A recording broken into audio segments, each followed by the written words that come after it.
30ኛ ጁዝ 96ኛ ሱረቱል አልዓለቅ በመካ የወረደች ናት። አያው 19 ናቸው።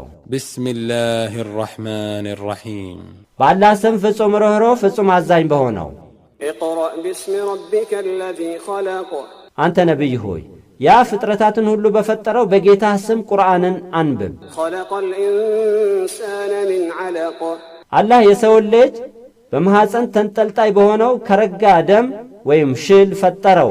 اقرأ وربك الأكرم አንተ ነብይ ሆይ ቁርአንን አንብብ ጌታህም ፍጹም ለጋሽ ነው።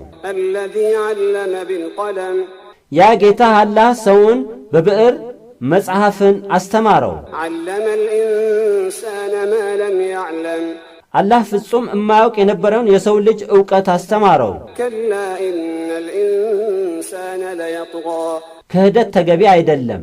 በእርግጥ የሰው ልጅ የአላህን ትእዛዝ ይጥሳል። أن رآه استغنى የሰው ልጅ ራሱን ባለጸጋ አድርጎ በማየቱ በራሱ ይብቃቃል፣ በፈጣሪውም አይመካም። إن إلى ربك الرجعى አንተ ነብይ ሆይ በእርግጥ የተጣመመ ሁሉ እንደየሥራው ሊመነዳ ወደ ጌታህ ተመላሽ ነው። أرأيت الذي ينهى አድማጭ ሆይ ስግደት የሚከለከለውን የአቡ ጀህልን ሥራ አየህን? عبدا إذا صلى ለአላህ ተገዢ ነቢዩ መሐመድ በሰገደ ጊዜ የከልካዩ ሥራ አየህን? أرأيت إن كان على الهدى አድማጭ ሆይ አየህን? ሰጋጁ በእርግጥ በትክክለኛው ምሪት ላይ እያለ ስግደት መከልከል አለበትን? وأمر بالتقوى ወይንም ለሌሎች የአላህን ፍራቻ መንገድ በማዘዙ ስግደት መከልከል አለበትን? أرأيت إن كذب وتولى አድማጭ ሆይ አየህን? ስግደት ከልካዩ በእርግጥ ሐቅን በማስተባበሉና ከአላህ ትእዛዝ በማፈንገጡ አላህን አይፈራምን?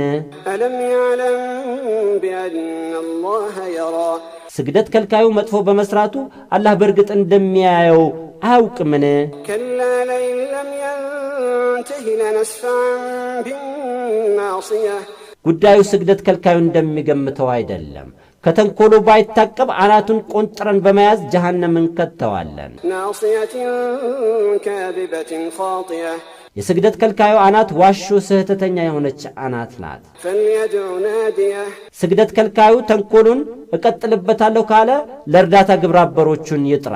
سندع الزبانية እኛም ቅጣት ፈጻሚ መላእክቶችን የጀሃነም ዘበኞቻችንን እንጠራለን። كلا لا تطعه واسجد واقترب አንተ ነብይ ሆይ አብጀህል እንደሚገምተው ሊያጠቃህ አይችልም። ሰላትህን ተው የሚለውን ጥሪ አትቀበለው። ለአላህም ስግደት ትእዛዙን በማክበር ጌታህን ተቃረብ።